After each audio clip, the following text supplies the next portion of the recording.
I have a question though, back to CJ. If we're in this kind of debt spiral and it's happening before our eyes, I'm curious to know what you think. Where are these people going to put if they take their money out of bonds? Where are they going to put it? Great question. And there's 2 points there. The first point I want to highlight is the transfer of risk that's taking place right now. Because if you look at the $5.9 trillion on the sidelines, that's not the smart money you're talking about. They're the ones who are selling you the bonds, right? It's the idiots who are buying the bonds because, oh, we can get 5.5%. Look, it's just like crypto. You can't stake and get 5.5% because if you stake, you're just not getting diluted, right? Because the yield, it's being paid with newly created tokens. So there is no earned income that's being redistributed.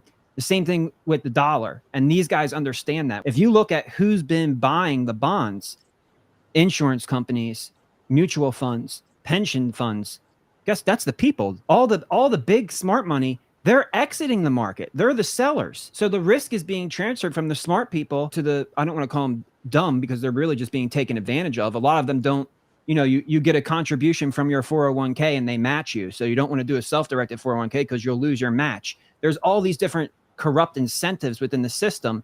And most of the time, people have a family, they want to live life and enjoy it. So very few people are paying close enough attention unless you're not paycheck to paycheck and you have a lump sum of money that you're trying to protect and you can see how your purchasing power is deteriorating. So unfortunately, the first topic is the transfer of risk is actually going from the smart money who's selling to the public dumb money managed in pension funds, mutual funds, insurance companies. The people who are buying the bonds right now are going to get caught holding the bag. The smart money is exiting. Where are they going to? That's the second part of the question. Any asset, Bitcoin, look at gold. Historically, gold, the price of, when interest rates go up, the price of gold goes down. That's because people can't earn anything with gold because there's no counterparty risk. Therefore, it doesn't need to pay any type of APY. It doesn't need to because there's no counterparty risk. But when you get out of something that's paying you like that and you eliminate that counterparty risk, that's the goal. Eliminate counterparty risk. That's the whole thing. When the treasuries are backing the system as the systemic collateral, when they're the assets that back the bank's deposit liabilities, when they're the assets that back the insurance company's ability to cover a claim, when they're the assets that are supposed to pay through Social Security, when they're the assets that are supposed to perform and they're not performing, where can you go? And the answer to that is hard assets. Gold, silver, real estate, assets that take energy to create. Of course, Bitcoin is the apex predator of store of value assets because of its design. Satoshi is a freaking genius because he designed Bitcoin. The price of gold has maintained its purchasing power through the years because as they dilute the dollar, the cost for the miner to pull the gold out of the ground continues to go up. And as long as people want to buy gold because of its value proposition, well, the person who sees the value in that proposition is going to have to pay a price above the cost. Otherwise, the miner is going to go out of business.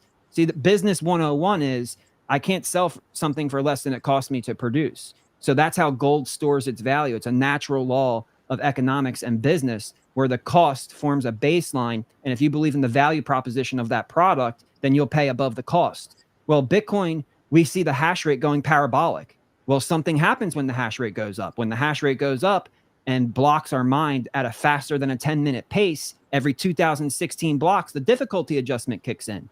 And when the difficulty goes up, the cost goes up. So price drives hash rate drives difficulty drives cost. So the cost of gold will go up relative to the devaluation of the dollar.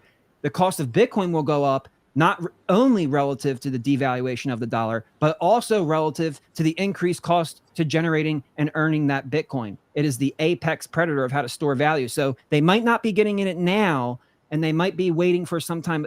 Usually when the yield curve normalizes, like when the long-term rates go back above the short-term rates, shortly after that, you have a recession.